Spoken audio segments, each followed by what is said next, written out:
The gunshot tore through her shoulder just as the bandits kicked her from the saddle, leaving Josephine Parker face down in the snow with crimson spreading beneath her, like spilled wine on a white tablecloth. She tried to crawl, tried to scream, but the February wind of 1878 swallowed her voice whole as the thunder of hooves faded into the distance. Her fingers clawed at the frozen ground, each breath a razor in her lungs, each heartbeat pushing more blood from the wound that burned like hellfire, despite the cold seeping into her bones. The world tilted and spun. She had been traveling from Spokane to visit her cousin in Walla Walla when the three masked riders descended on the stagecoach like vultures. The driver lay dead somewhere behind her. The other passenger, an elderly merchant, had tried to run and caught a bullet in the back. Josephine had fought when they grabbed for her bag, and that defiance earned her the shot that now threatened to end her 22 years of life in this God-forsaken wilderness. Snow began to fall harder, thick flakes that clung to her dark hair and the brown wool of her traveling dress. She pressed her right hand against the wound, feeling the hot pulse of blood between her fingers. Her vision darkened at the edges. This was how she would die then. Alone in the snow, miles from anywhere, her body to be found when spring came and the thaw revealed what winter had claimed. She thought of her mother back in Charleston, of the letters she would never write, of the life she had hoped to build out here in the Washington Territory, where women could breathe a little freer than in the suffocating parlors of South Carolina. She thought of all the things she would never see, never do, never become. The cold felt almost gentle now, seductive in its promise of sleep. Then came the sound of hoofbeats again. Terror shot through her like lightning. They were coming back to finish what they started. She tried to move to hide, but her body would not obey. The sound grew closer, accompanied by a man's voice calling out through the storm. Not the rough laughter of the bandits, but something different, urgent, concerned. Jesus Christ. The voice was right above her now, and strong hands rolled her onto her back. Through the snow coating her lashes, she saw a face framed by a wide-brimmed hat, dark eyes full of alarm, a strong jaw shadowed with stubble. "Madam, can you hear me? Stay with me now." Philip Yates had been tracking a lost calf when he heard the distant crack of gunfire. He had pushed his horse harder than he should have through the deepening snow, following some instinct he could not name. Now he knelt beside a woman who was bleeding out before his eyes, her face pale as the snow around her, her lips already tinged with blue. He ripped open his saddlebag with shaking hands, pulled out the extra shirt he always carried. His mind raced through everything his father had taught him about field medicine during the war. Stop the bleeding first. Always stop the bleeding. He tore the shirt into strips with his teeth, pressed a wad of fabric against the wound in her shoulder. She cried out, eyes flying open, green as summer grass and clouded with pain. "I know it hurts," he said, his voice steady despite the panic clawing at his chest. "But I have got to stop this bleeding or you will not make it. Can you press down here, right here, as hard as you can manage?" Her hand came up weakly, covered his own. He felt how cold her fingers were even through the blood. He worked quickly, wrapping the makeshift bandages around her shoulder and under her arm, pulling them tight enough to make her gasp. The snow fell faster now, the wind picking up with a howl that promised a full blizzard within the hour. "What is your name?" he asked, trying to keep her conscious, keep her focused on anything but the pain and the cold. "Josephine," she whispered. "Josephine Parker." "Well, Miss Parker, I am Philip Yates, and I am going to get you somewhere warm." He looked around at the empty landscape, the road already disappearing under fresh snow. His ranch was 3 miles north, but that might as well be 300 in these conditions. Then he remembered the old line shack, the one his father had built 20 years ago when they first claimed this land. It was closer, maybe a mile west, tucked into a stand of pines that would provide some shelter from the worst of the wind. He gathered her into his arms, shocked at how light she felt, how fragile. She made a small sound of pain as he lifted her, but her eyes stayed open, locked on his face like he was the only solid thing in a spinning world. He settled her across his saddle, then swung up behind her, holding her against his chest with one arm while he took the reins with the other. "Stay awake," he commanded as he urged his horse forward. "Talk to me. Tell me about Charleston. How did you know?" Her voice was so faint he had to lean close to hear it. "Your accent. I had a lieutenant from there during my time in Montana. Keep talking." She tried.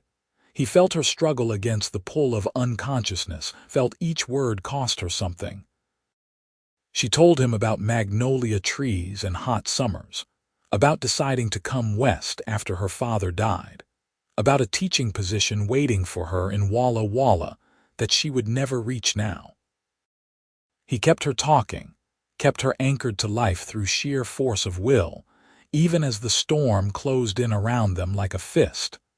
The line shack appeared through the white curtain of snow like a miracle. It was small, just one room with a stone fireplace and a single window, but it had a roof and walls, and that was all that mattered. Philip dismounted, kicked the door open, then carefully lifted Josephine down. She had gone quiet in the last few minutes, her breathing shallow and rapid. Inside, the shack was dark and cold but blessedly dry. Philip laid her on the narrow cot against the far wall, then moved with practiced efficiency. Fire first. He had the kindling and logs stacked from his last visit catching flame within minutes. Light filled the room, warmth beginning to push back the deadly chill.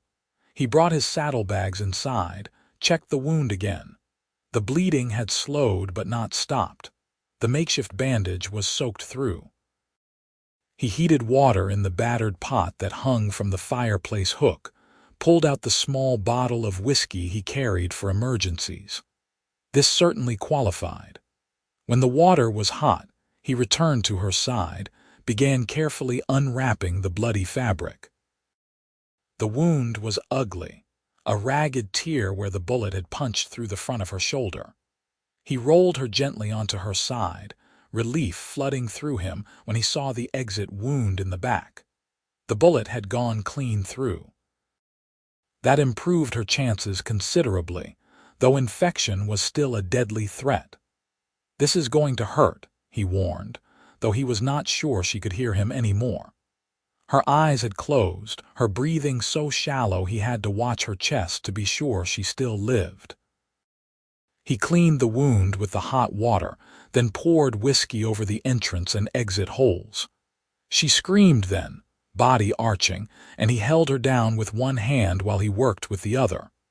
Better that she felt it, better than the silence of death. He packed both sides of the wound with clean cloth, bound it tightly with the last of his spare shirt. Then he covered her with every blanket he could find in the shack, plus his own coat and saddle blanket. She needed warmth, needed fluids, needed things he could not give her here.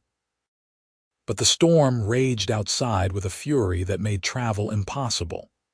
They were trapped here until it passed, and all he could do was keep the fire burning and pray that she was strong enough to make it through the night. Hours passed. Philip fed the fire, melted snow for water, tried to get small sips between her lips. Sometimes she stirred, mumbled words he could not understand. Once she opened her eyes and looked at him with such clarity it stopped his heart. "Am I dying?" she asked. "No," he said firmly, though he had no way to be sure. "You are too stubborn for that." A ghost of a smile touched her lips. "You do not know me. I know you fought back against armed bandits. I know you crawled through the snow with a bullet hole in your shoulder. That takes a special kind of stubborn. My mother always said it would be my downfall." Her eyes drifted closed again. "I should have just given them the bag. Then they might have killed you anyway. You did what you had to do. I do not want to die out here, she whispered. I only just arrived. I have not done anything yet, have not seen anything, have not lived. Philip took her hand, the one that was not on the same side as the wound, and held it between both of his own. You are not going to die. I will not let you. It was an absurd promise, one no man could truly make, but he meant every word. Something had shifted inside him the moment he found her in the snow, some fundamental change he did not yet have words for. This woman, this stranger, had become the most important thing in his world. Keeping her alive mattered more than his next breath. Through the night he sat vigil beside her cot. The storm battered the lined shack with wind and snow, rattling the shutters, howling down the chimney. Inside, the fire crackled and popped, casting dancing shadows on the log walls. Philip dozed in the chair he had pulled close to the cot, always half aware, starting awake whenever she stirred or her breathing changed. Just before dawn, her fever broke. He woke to find her watching him, her eyes clear for the first time since he had found her. The firelight painted gold across her face, caught in her dark hair that had come loose from its pins.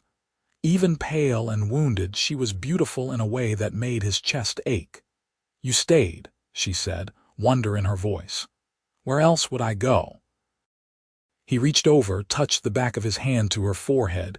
Cool, thank God. How do you feel? Like I was shot and left to die in a snowstorm. But there was strength in her voice now, the sharp edge of someone who was going to survive. How long? About 12 hours. The storm is still going, but it should blow itself out by afternoon. He helped her sit up enough to drink water, real swallows this time instead of just wetting her lips. Are you hungry? I do not know. Maybe. She looked around the shack, taking in the rough walls, the single room, the meager furnishings. Where are we? Lined shack on my family's ranch, about 3 miles from the main house, which might as well be 3,000 in that storm. He moved to the fire, began heating beans and salt pork in a pan. It is not much, but it kept us alive. You saved my life. She said it simply, a statement of fact, but her eyes held depths of emotion he could not quite read. Why? Why? He turned to look at her, genuinely confused by the question. What kind of man would I be if I rode past a dying woman and did nothing? The kind that seems to populate most of this territory, from what I have seen. She shifted on the cot, winced at the movement. I have been in Washington for 3 weeks and encountered more wickedness than in 22 years in Charleston. Present company excluded. The West is still wild, he agreed, bringing her a tin plate of food. But there is good here too, if you know where to look. Good land, good people trying to build something lasting. It is just harder to see sometimes. She ate slowly, and he was relieved to see color returning to her cheeks. They talked as the morning light filtered gray through the shuttered window. He learned that she had been a governess in Charleston before coming west, that she could speak French and play piano, that she loved books with a passion that lit up her face when she described them. She learned that he was 26 years old, that he ran his family's ranch with his younger brother after their father passed 2 years prior, that he had spent time in Montana working cattle drives before settling back home. The conversation flowed easy despite the circumstances, despite the fact that they were strangers who had met in blood and snow.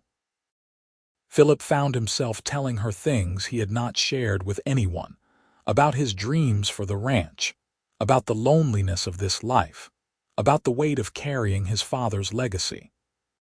She listened with an intensity that made him feel truly heard, truly seen in a way he had not experienced before. You are a good man, Philip Yates, she said when he finally fell silent. Your father would be proud. Something in the way she said his name, soft and certain, made warmth bloom in his chest that had nothing to do with the fire. He looked at her lying there wrapped in blankets, her shoulder bandaged with pieces of his torn shirt, her hair tangled and her dress stained with blood, and thought he had never seen anyone more lovely. "You should rest," he said, voice rough. "You lost a lot of blood. Your body needs time to heal." "I feel like I could sleep for a week." She settled back against the thin pillow, but her eyes stayed on his face. "Will you stay close? I know it is foolish, but I am afraid if I close my eyes I will wake up back in the snow." "I will be right here," he promised. "You are safe now, I swear it." She smiled then, a real smile that transformed her face, and Philip felt something crack open inside his chest.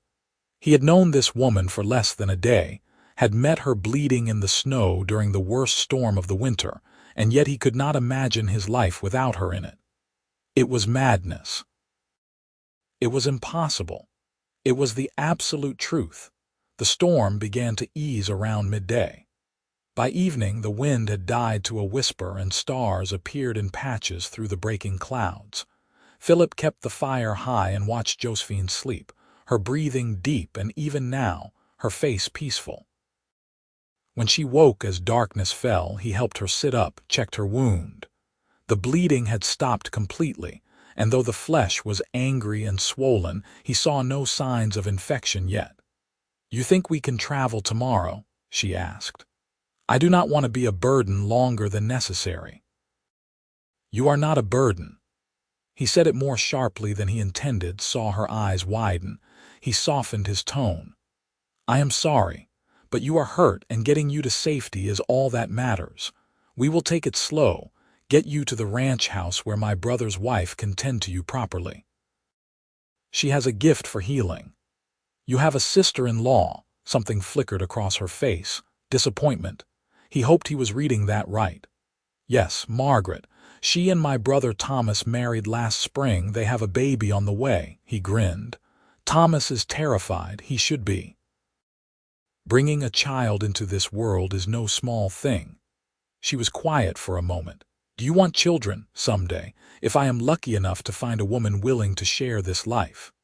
He met her eyes across the firelight. "It is a hard life, ranching. Long hours, uncertain income, isolation. Not many women want that." "Perhaps you are looking at the wrong women." Her voice was soft but steady. "Some of us came west precisely because we wanted a life that mattered, that meant something beyond parlor games and social calls. A life with purpose, even if it is hard." "Is that what you want? Purpose?" "I want to matter," she said simply. "I want to build something, contribute something, be something more than decorative." Teaching seemed like a path to that, shaping young minds, helping them see possibilities beyond what they have always known. "You will be a wonderful teacher." Philip meant it absolutely. He could see her in a schoolroom, commanding attention with that sharp intelligence and warm presence. "Walla Walla is lucky to have you." She looked away toward the fire. "If I ever get there. If they still want me after I arrive weeks late, wounded and without my belongings." "I will take you there myself once you are healed," Philip said impulsively. "Make sure you arrive safely this time. No bandits will dare approach with me riding alongside. You would do that?" She turned back to him, eyes shining. "You have already done so much. I would do more if you asked." The words hung between them, heavy with meaning. He saw her breath catch, saw understanding dawn in her face. This thing between them, this connection forged in crisis, was not just gratitude or circumstance. It was real and terrifying and undeniable. "Philip." She said his name like a question, like a prayer. "We only just met. I know, it is madness. But I have never been more certain of anything in my life." He moved closer, knelt beside the cot so they were eye to eye.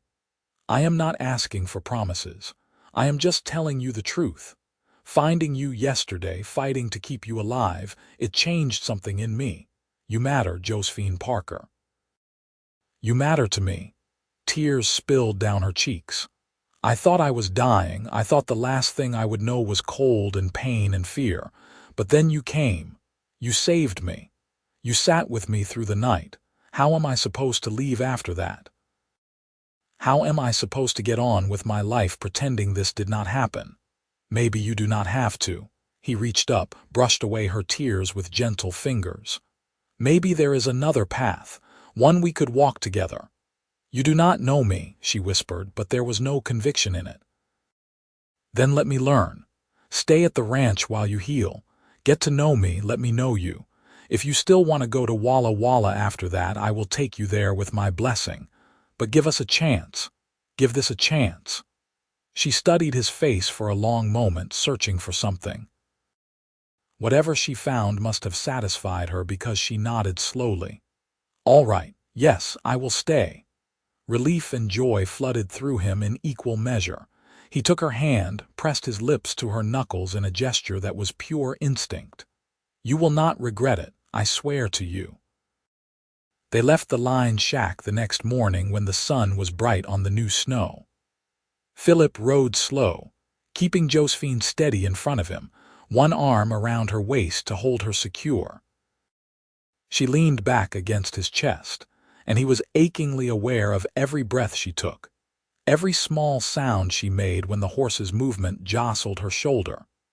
The ranch house came into view around noon, a sprawling structure of logs and stone with smoke rising from two chimneys.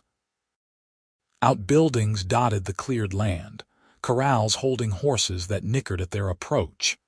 The door flew open before they reached it, and a young man came running out, fair-haired and broad-shouldered.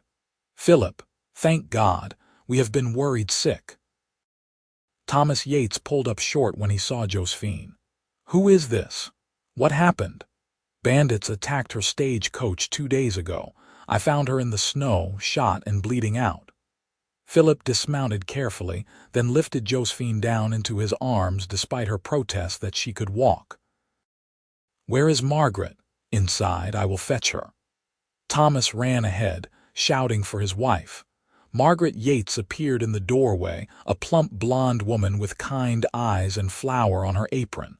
She took one look at Josephine and shifted into brisk efficiency. Bring her to the guest room. Thomas, get hot water and clean linens. Philip, do not you dare drop that girl. Within minutes, Josephine was settled in a real bed with Margaret examining her wound with capable hands. Philip hovered in the doorway until Margaret shooed him out, telling him to make himself useful by boiling more water and finding her medical kit. He obeyed, though every instinct screamed to stay close to Josephine, to keep her in his sight. Thomas cornered him in the kitchen. Are you going to tell me what is really going on here? I told you. Bandits shot her, I found her, I brought her here. And the way you are looking at her, like the sun rises and sets by her word, Thomas grinned. That just happened too, Philip sighed. Yes, actually, I know how it sounds. But Thomas, I have never felt anything like this. She is remarkable. She would have to be to survive what she went through. Thomas clapped him on the shoulder. Well, Margaret will have her opinions, you know that. But if you are happy, then I am happy for you. Margaret's opinion, delivered later that evening after she had cleaned and rebandaged the wound, was characteristically direct. That girl needs at least 2 weeks of bed rest, then another 2 before she should even think about riding anywhere. She is lucky to be alive. She can stay here, Philip said immediately. As long as she needs. Margaret raised an eyebrow. I am sure she can. And you will be underfoot every moment, one not you.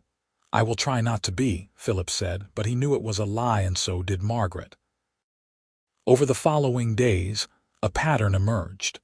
Philip would do his ranch work in the mornings, riding out to check cattle and fences, but always rushing back by afternoon to sit with Josephine. They talked for hours, about everything and nothing. She told him about growing up in Charleston, about her mother who still wrote weekly letters full of disappointment about her decision to go west, about dreams she had buried so long she had almost forgotten them.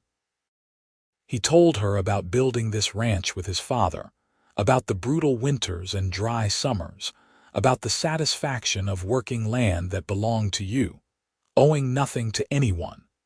Margaret watched this growing attachment with a mixture of amusement and concern.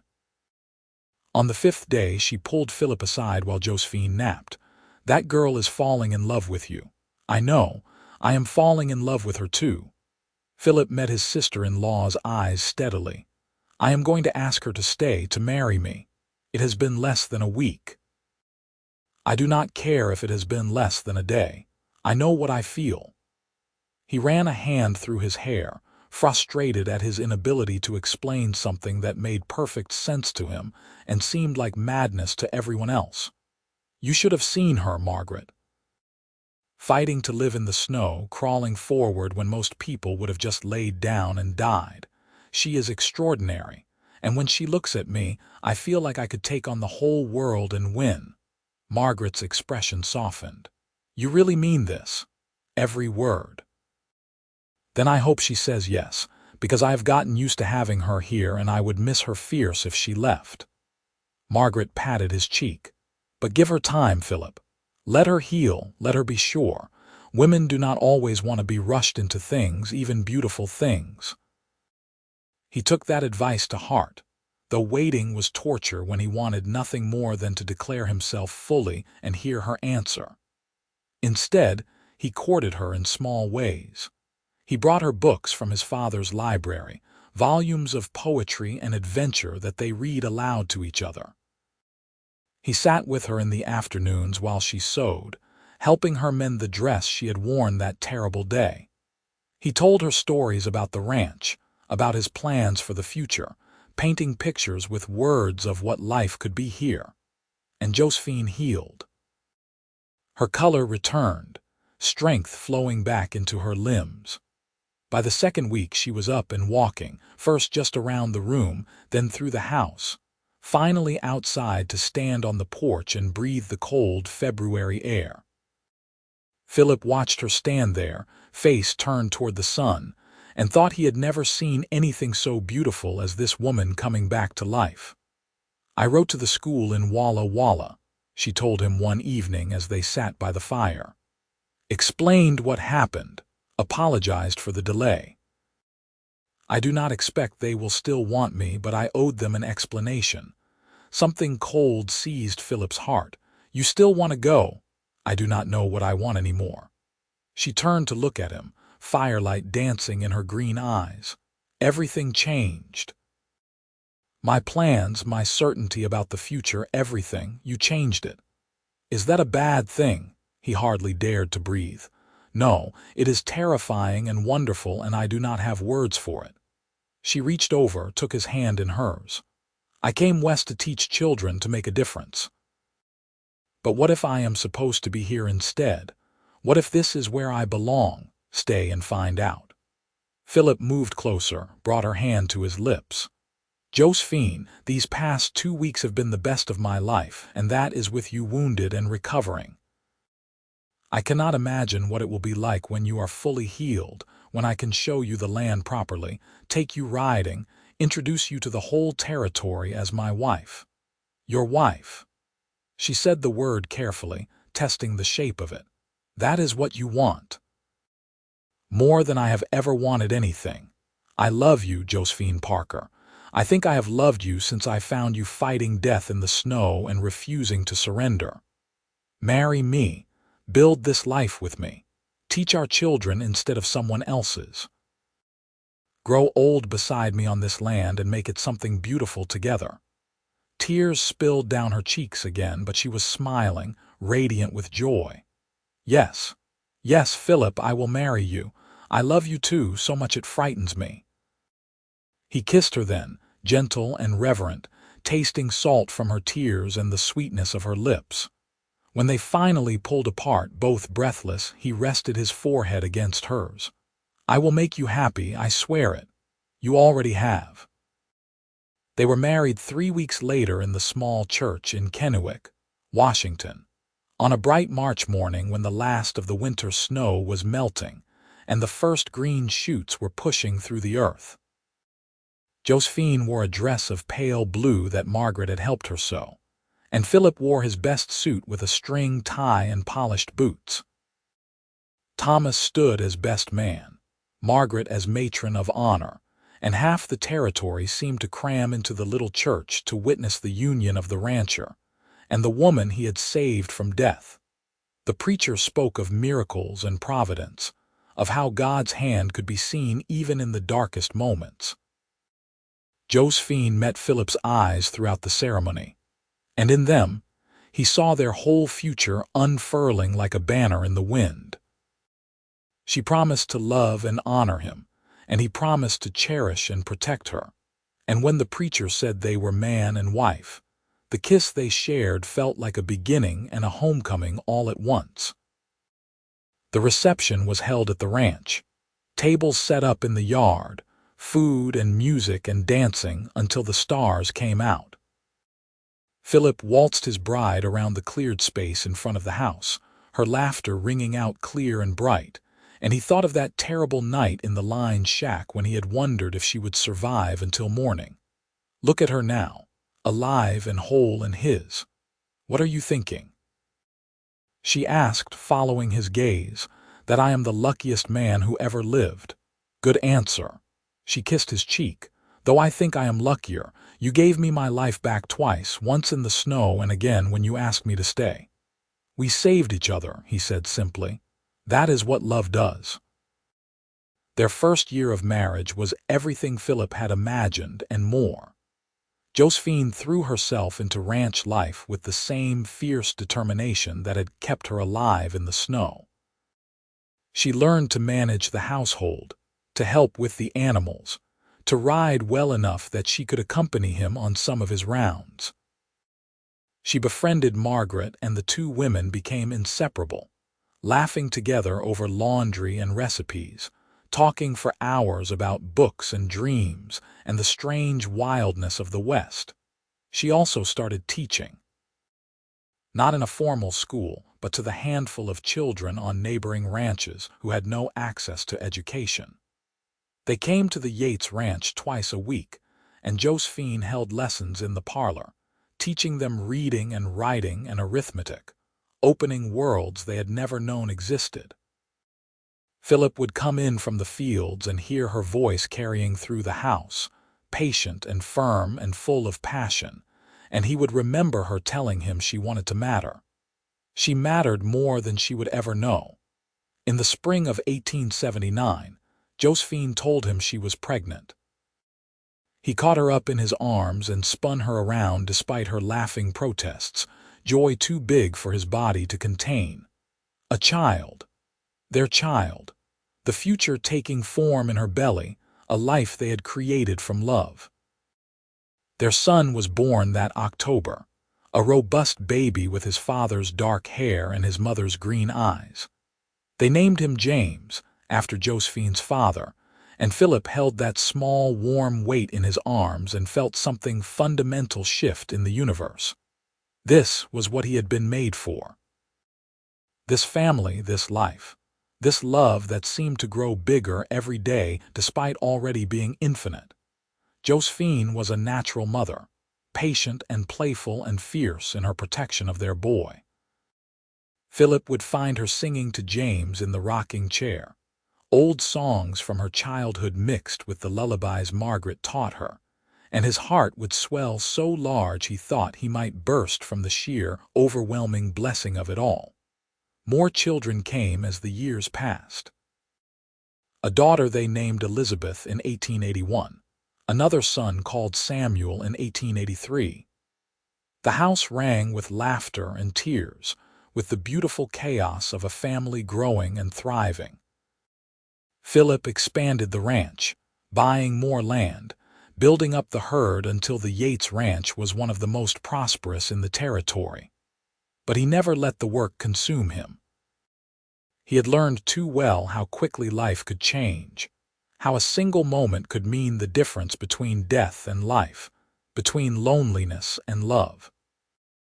On cold winter nights when the snow fell thick outside, Philip would pull Josephine close in their bed and remember that terrible February day in 1878. He would trace the scar on her shoulder, that permanent reminder of how close he had come to never knowing her at all, and thank God for snowstorms and lost calves, and whatever Providence had put him in exactly the right place at exactly the right moment. "Do you ever wonder what would have happened if you had not found me?" Josephine asked him one such night, as if reading his thoughts. "Every day, and every day I am grateful I will never have to know." He kissed her temple, breathed in the scent of her hair. "You are my whole world, Josephine Yates. You and our children and this life we built. We almost did not have this. If you had been 5 minutes later, if the storm had been worse, if the bullet had been an inch to the left." She shuddered, pressing closer. "It terrifies me sometimes how much of our happiness depended on chance. Not chance, fate, destiny." Philip tilted her face up to meet her eyes in the dim lamplight. "I was meant to find you. We were meant to be together. I believe that with everything I am." "I believe it too," she whispered. "I believe God sent you to save me, and I believe I was meant to love you for all my days." By the time Washington became a state in 1889, the Yates family was firmly established in Kennewick. Philip and Josephine were pillars of the community, respected and admired, their children growing up strong and bright. James, at 10, was already showing signs of following in his father's footsteps, passionate about the ranch and the land. Elizabeth, at 8, was her mother's daughter, always with her nose in a book when she was not helping teach the younger children who still came for lessons. Samuel, the baby at 6, was wild and joyful, full of laughter and mischief that kept everyone on their toes. Thomas and Margaret had their own brood of children, and the combined Yates cousins were a force of nature, racing around the ranch properties, swimming in the creek in summer, building snow forts in winter. The ranch had become more than just a business or a home. It was a legacy, something worth passing down through generations. Josephine still taught, though now she had a proper schoolhouse that Philip and the other ranchers had built together in town. She rode into Kennewick 3 days a week during the school year, her saddlebags full of books and papers, her face lit with the same passion she had carried west all those years ago. She made a difference, just as she had always wanted. Children who might have grown up illiterate learned to read under her patient guidance. Dreams took root in young minds because she showed them what was possible, and Philip ran the ranch with his brother, expanding gradually, always thinking about sustainability and the future. He served on town councils, helped settle disputes, became a man others looked to for wisdom and leadership. But his proudest moments were not in council meetings or cattle sales. They were the quiet evenings with his family, dinners around the big table with children chattering about their days, bedtime stories told in silly voices, stolen kisses with his wife in the barn when they managed a few minutes alone. In 1895, on the 17th anniversary of the day he had found her dying in the snow, Philip took Josephine back to the line shack. They rode out on a warm February afternoon, the air soft with the promise of spring. The shack still stood, though they rarely used it anymore. Philip had maintained it carefully over the years, unable to let it fall into ruin when it had sheltered them during the most crucial night of his life. They stood together in the doorway, looking at the small room that had witnessed the beginning of their love story. The same fireplace where he had boiled water and heated food, the same cot where she had fought fever and pain, the same rough walls that had protected them from the storm. "Hard to believe it has been 17 years, Josephine said softly. "It feels like yesterday and a lifetime ago all at once." "Do you ever regret it?" Philip asked. "Staying here instead of going to Walla Walla, you could have had a different life." "I have exactly the life I was meant to have." She turned to face him, reached up to touch his cheek. The years had been kind to him, silver threading through his dark hair, lines at the corners of his eyes from years of squinting into the sun. To her, he was more handsome now than he had been at 26. "You saved me, Philip. Not just from bleeding out in the snow, but from a life that would have been fine but never extraordinary. You gave me love and family and purpose. You gave me everything. You gave me just as much." He pulled her close, held her tight against his chest the way he had that first night when he was terrified she would slip away into death. "I was just existing before you, going through the motions. You made everything matter. You made me want to be better, do more, build something lasting." They kissed there in the doorway of the old shack, and it was every bit as sweet as their first kiss, as their 1000th. Some loves burned hot and fast, consuming everything before dying out. Theirs had been forged in blood and snow and desperation, and it had only grown stronger with time, tempered by years of choosing each other every single day. When they returned to the ranch that evening, their children ran out to greet them, full of news and stories and demands for attention. Philip watched Josephine laugh as Samuel jumped into her arms, saw Elizabeth show her mother a drawing she had made, heard James eagerly describing a problem with one of the fences that he thought he knew how to fix. This was everything. This loud, chaotic, beautiful family. This life they had built from nothing but determination and love. That night, after the children were finally asleep and the house was quiet, Philip and Josephine sat together on the porch, watching the stars wheel overhead. The same stars that had looked down on them 17 years ago, when he had held her hand in a lined shack and promised she would not die. The same stars that would look down on their children and grandchildren long after they were gone. "I love you," Josephine said into the comfortable silence. "I do not say it enough, but I love you more now than the day I married you, and I loved you enough then to say yes after knowing you less than a month. I love you too." Philip laced his fingers through hers, the gesture so familiar now it was like breathing. "Thank you for saying yes. Thank you for staying. Thank you for this life. Thank you for finding me, for stopping the bleeding, for riding through a storm to give a stranger a chance at living." She rested her head on his shoulder. "You are the best man I have ever known, Philip Yates, and I am honored to be your wife." They sat there until the cold drove them inside, until the promise of a warm bed and each other's arms was too tempting to resist. They climbed the stairs together, hand in hand, the same way they had done thousands of times before and would do thousands of times more. And when Philip finally blew out the lamp and pulled his wife close in the darkness, he thought of all the ways life could have gone differently, all the moments of chance and choice that had led them here. The bandits could have killed her instead of just wounding her. The storm could have hidden her from his view. He could have been too late, the bleeding too severe, the cold too much. But none of those things had happened. Against all odds in the vast wilderness of the Washington Territory, on a day when death seemed certain, they had found each other. And from that terrible beginning had grown something beautiful beyond measure. The years continued to pass with the steady rhythm of ranch life. Seasons turned, children grew, and the love between Philip and Josephine only deepened. James took over more of the ranch work as he grew into a strong young man, showing a natural talent for breeding and training horses that Philip encouraged with quiet pride.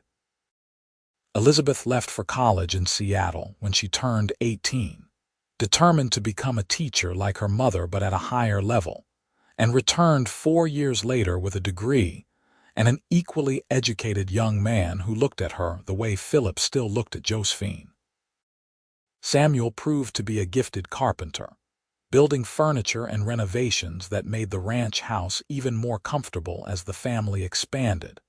By 1900, Philip and Josephine were grandparents twice over, with James and his wife providing two granddaughters who Josephine spoiled shamelessly. The ranch had grown into one of the most successful in the state, but Philip never forgot the lessons of those early years. Hard work mattered. Family mattered more. Love mattered most of all. On quiet mornings, Philip would wake before dawn and watch Josephine sleep, studying the face he had come to know better than his own. The silver in her dark hair, the fine lines around her eyes and mouth, the scar on her shoulder that she always claimed did not hurt, but that he knew bothered her when storms came through. She was 52 years old now, and he had been privileged to witness every one of the 30 years since he found her. Every joy, every sorrow, every ordinary and extraordinary moment had been made better by having her beside him. "I can feel you staring," she murmured one such morning, eyes still closed but smiling. "Cannot help it. You are beautiful. I am old." "You are beautiful," he insisted, leaning over to kiss her forehead. "You were beautiful covered in blood and snow. You were beautiful standing at the altar. You are beautiful now.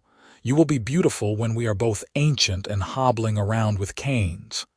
She opened her eyes then, green as ever despite the passing years. "How do you do that?" "Do what?"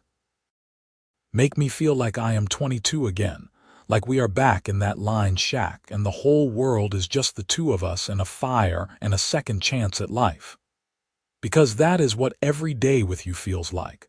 A second chance. A gift I do not deserve but will spend my whole life being grateful for." He traced the line of her jaw with gentle fingers. "I meant what I said all those years ago. You are my whole world, Josephine, and you are mine." She pulled him down for a proper kiss, the kind that still made his pulse race after 3 decades. Always and forever, Philip Yates. The new century brought changes to Kennewick and the wider world. Automobiles began appearing on the roads, though Philip remained loyal to his horses. Electricity reached the town, and they eventually had it run to the ranch, though Josephine insisted on keeping oil lamps in every room, claiming she liked the softer light. The world was modernizing, rushing toward a future none of them could fully imagine, but the Yates Ranch remained a place where older values still held sway. Hard work, honest dealing, family loyalty, and abiding love. In the spring of 1908, 30 years exactly from the day he had found her dying in the snow, Philip planned a surprise for his wife. He arranged for their children to take over all ranch duties for a week, packed supplies, and told Josephine to dress for riding. She gave him a suspicious look but complied, and soon they were heading north from the ranch house, following paths she knew well. "Where are we going?" she asked, though from the direction he suspected she had already guessed. "You will see." The lined shack appeared through the trees and Josephine laughed with delight. "You are taking me back to where it all began. I am taking you back to remind you how far we have come." He dismounted, helped her down, then led her inside. But the shack was not the bare, rough shelter she remembered.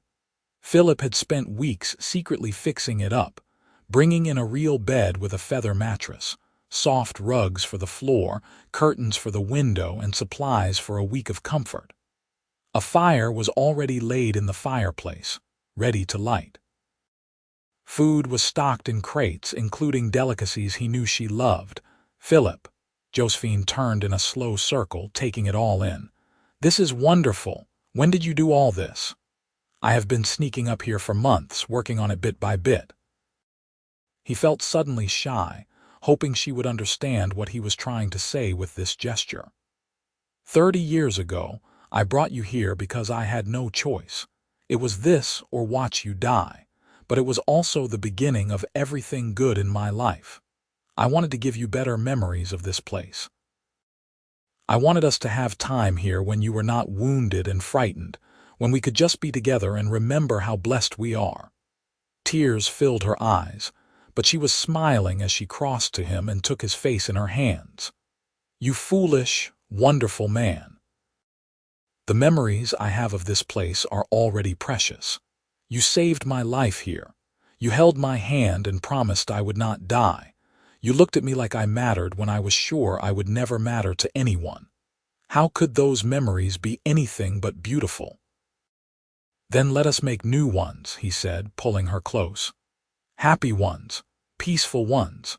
Let us spend a week here with no children, no ranch work, no responsibilities, just you and me and all the time in the world to appreciate what we have." They did exactly that. For one perfect week in early spring, Philip and Josephine lived in the lined shack like newlyweds.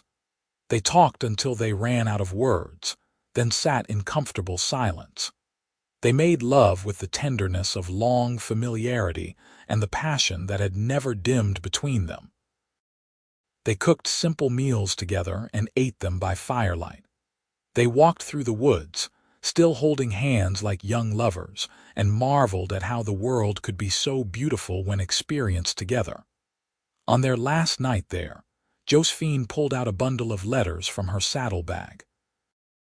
"Do you remember these?" Philip recognized them immediately. The letters she had written to her mother over the years but never sent, a record of her life and thoughts that she kept like a diary. "You brought those all the way from the house. I wanted to read you something."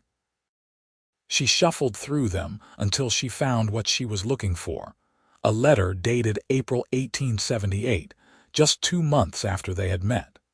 She cleared her throat and began to read aloud. "Dear Mama, I know you are disappointed I did not take the teaching position in Walla Walla. I know you think I am making a terrible mistake, but I need you to understand something. When I was lying in that snow, bleeding and certain I was going to die, I was not thinking about teaching or independence or proving anything. I was thinking about all the things I would never experience. Love. Partnership. Belonging somewhere so completely that the very ground under my feet feels like home. And then Philip found me, and he gave me all of that and more. He does not want to change me or tame me. He wants to build a life with me, wants my opinions and values my thoughts, and looks at me like I am the most important person in the world. How could I walk away from that? How could I choose anything else when I have been given a second chance at life and someone to share it with who makes every moment better just by existing? I am going to marry him, Mama, and I am going to be happy. Not because my life will be easy, but because it will be full. Full of purpose and meaning and love beyond measure. Please try to understand. Your loving daughter, Josephine." She folded the letter carefully, not looking at Philip. "I never sent it. I never sent any of them, but I wanted you to know that even then, just 2 months after meeting you, I knew. I knew you were everything." Philip could not speak past the lump in his throat. He simply pulled her into his arms and held her, rocking slightly, breathing in the scent of her hair and the warmth of her body, and the absolute certainty that he was the luckiest man who had ever drawn breath. "I knew too," he finally managed. "The moment I saw you fighting to stay alive, I knew my life would never be the same." They returned to the ranch the next day, back to the noise and demands of family and work. But something had shifted between them, deepened somehow despite already being fathomless. They had taken time to remember, to honor what they had built, and it renewed them both in ways neither had expected to need. More years passed in the way they do, swift and slow all at once. More grandchildren arrived, and Philip and Josephine delighted in spoiling them and sending them home to their parents full of sugar and stories. The ranch continued to prosper even as the world changed around it. They weathered droughts and hard winters, economic downturns and personal losses. Thomas died in 1915, and Philip mourned his brother deeply, grateful that Josephine was there to hold him through the grief. Margaret passed 2 years later, and the women wept together at the funeral. Josephine understanding that she was losing not just a sister-in-law but one of her dearest friends. But even in grief, they had each other. Even when the world seemed dark, they had the love they had built over decades of choosing one another again and again. And that love sustained them through everything. In 1920, on their 42nd anniversary, their children and grandchildren threw them a party at the ranch. The entire town seemed to turn out, bearing gifts and well wishes for the couple who had become legendary in Kennewick. The rancher who had saved the schoolteacher from certain death and married her a month later. The love story that people still told to prove that miracles could happen in the most unlikely circumstances. Philip stood with Josephine at the center of it all, his arm around her waist, her head on his shoulder, and surveyed the fruit of their union. James with his wife and 4 children. Elizabeth with her professor husband and their 3 bookish offspring. Samuel with his artist wife and their 2 creative, chaotic daughters. All these people who existed because a cowboy had found a dying woman in the snow 42 years ago and refused to let her go. "What are you thinking?" Josephine asked quietly, a question she had asked him hundreds of times over their decades together. "That I would do it all again," he said. "Every hard winter, every drought, every moment of fear and uncertainty. I would do it all again just to end up here with you, surrounded by the family we made and the life we built. Me too." She turned her face up to his, and he bent to kiss her, ignoring the cheers and whistles from their grandchildren. When they finally pulled apart, she was smiling. "Thank you, Philip, for finding me, for saving me, for loving me so well that I forgot what loneliness even felt like. Thank you for staying, for choosing me, for making every day of the last 42 years better than I ever imagined possible." He held her gaze, letting her see all the love and gratitude and awe he still felt when he looked at her. "You are my miracle, Josephine Yates, then, now, and always." They danced that night under strings of lights Thomas had helped string before his death, electric bulbs that turned the ranch yard into something magical. Philip held his wife close and thought of that other dance, their wedding reception 42 years ago, and how young they had been. How little they had known about what lay ahead. But they had walked into that unknown future together, and that had made all the difference. The party wound down eventually, family departing to their own homes, grandchildren carried out sleeping on their parents' shoulders. Philip and Josephine stood on the porch and waved goodbye, then turned to go inside their house. Their home. The place where they had raised their children and welcomed their grandchildren, where every room held memories of laughter and tears, of ordinary days and extraordinary moments. In their bedroom, as they prepared for sleep with the comfortable routine of decades, Philip caught sight of Josephine in the mirror. She was 64 years old now, her dark hair gone mostly silver, her face lined with the marks of time well spent. The scar on her shoulder was still visible when she changed into her nightgown, a faint reminder of the day that had changed everything.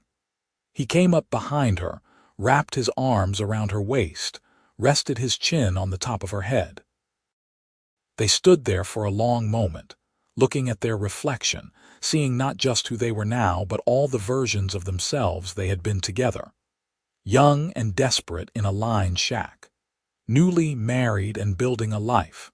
Parents exhausted and exhilarated by the chaos of raising children. Grandparents reveling in the joy of watching the next generation grow. All of it layered together, all of it part of the great tapestry of their shared life. "I love you," Josephine said, the words as vital and necessary as breath, even after saying them thousands of times. "I love you more than words can hold." "I love you too," Philip replied, pressing a kiss to her temple. "From the moment I found you until my last breath and beyond." They climbed into bed together, fitting against each other with the ease of long practice. Outside, the stars wheeled across the sky, indifferent and eternal.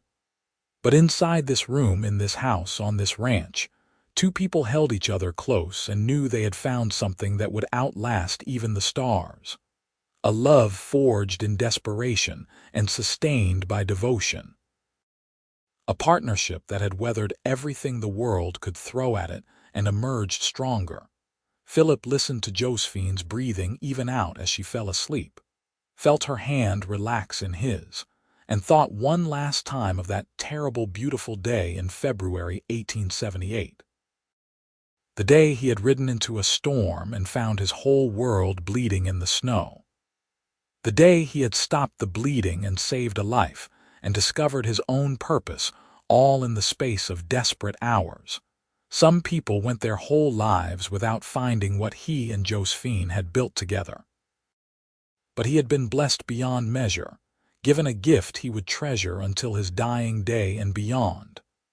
The gift of her love, her trust, her partnership in building something that mattered. He closed his eyes and let sleep take him, secure in the knowledge that he would wake beside her in the morning, would face another day together, would have more time to love her and be loved by her. And that was all he had ever wanted, all he would ever need. Josephine, his miracle, his salvation, his home. The end came for them both peacefully, many years later, within days of each other in the winter of 1933. Philip went first, slipping away in his sleep with Josephine holding his hand. She followed him 3 days later, the doctors said from a weak heart, but the family knew was really from a broken one. She had told their children she could not bear to be in the world without him, and she simply chose not to. They were buried side by side in the cemetery overlooking the ranch they had built together, under a stone that bore both their names and a single line. Found in snow, bound by love, together always. Their children and grandchildren and great-grandchildren gathered to mourn and remember, telling stories of the legendary love between Philip and Josephine Yates, the rancher and his bride who had defied death and built a legacy that would outlast them both. And on cold winter nights when the snow fell thick across the Washington hills, folks in Kennewick still told the story. About the bandits who left a woman wounded in the snow, about the cowboy who found her and stopped the bleeding through the storm, and about the love that grew from that terrible day into something beautiful beyond measure. A reminder that even in the darkest moments, hope could survive. That kindness mattered. That love, real and true and deep, could conquer anything. The ranch still stood, passed down through generations of Yates, a testament to what two people could build when they chose each other every day. And the lined shack remained too, preserved by the family as a shrine to where it all began. Where a dying woman and a desperate man had spent a night fighting for survival and found something worth living for. Their love story became legend, the kind of tale told to grandchildren to prove that true love was real, that miracles could happen, that sometimes the worst day of your life could also be the best. And in a world that often seemed cruel and random, that story mattered. It gave people hope. It reminded them to look for the good, to help the stranger, to believe in possibility even when all seemed lost. Because in the end, that was what Philip and Josephine had proven through 55 years of marriage. That love could be found in the most unlikely places. That it could sustain you through anything. That choosing another person day after day, year after year, was the most important choice you could ever make. And that a life built on that foundation would never be wasted, never be meaningless, never be forgotten. Their legacy lived on not just in their descendants, but in every person who heard their story and decided to be a little braver, a little kinder, a little more willing to take a chance on love. And that was worth more than all the gold in the West. It was immortality of the truest kind, the knowledge that they had mattered, had made a difference, had loved well and been well loved in return. The bandits who shot Josephine Parker that cold February day in 1878 probably never thought about her again. They took what they wanted and moved on, indifferent to the suffering they caused. But their cruelty had inadvertently set in motion something beautiful. Because if they had not wounded her, Philip Yates never would have found her. Their love story never would have happened. All those children and grandchildren never would have been born. An entire legacy never would have existed. Sometimes darkness created the conditions for light to shine even brighter. Sometimes the worst thing that ever happened to you led directly to the best. And sometimes being found bleeding in the snow by a good man with gentle hands and a brave heart was exactly what was meant to happen all along, even if it seemed like tragedy in the moment. Philip and Josephine understood this better than most. They had lived it. They had taken their terrible beginning and transformed it into something miraculous. And in doing so, they had proven what was possible when two people refused to give up on themselves or each other or the future they could build together. That was the real story. Not just that he saved her life, though he absolutely did. Not just that they fell in love, though they absolutely did. But that they chose each other every single day after, through good times and bad, through joy and sorrow, through ordinary moments and extraordinary ones. They built a life worth living, a love worth having, a legacy worth leaving behind. And when the snow fell in Kennewick as it did every winter, blanketing the land in white silence, people would look out at it and remember. Remember the woman who survived. Remember the man who saved her. Remember the love that grew between them like a fire in winter, warming everyone it touched. Remember that even in the coldest, darkest moments, hope could be found, help could arrive, love could bloom. That was the gift Philip and Josephine Yates gave to everyone who knew them, everyone who heard their story. The gift of believing in possibility. The gift of knowing that one act of kindness could change everything. The gift of understanding that love, real love, was worth whatever it cost. They had paid the price gladly and reaped rewards beyond measure. And their story would be told as long as anyone remembered Kennewick, Washington, and the legendary couple who proved that happily ever after was not just something from fairy tales. It was something you could build with your own hands if you were brave enough, determined enough, and lucky enough to find someone willing to build it with you. Philip found Josephine in the snow and saved her life. Josephine chose Philip and saved his soul. Together they created something that outlasted them both, a love so strong it became the bedrock for generations to come. And that was the best ending anyone could ask for. Not perfect, because life never was. But full and rich and meaningful. A life well lived in partnership with someone who made every moment better just by being in it. The end.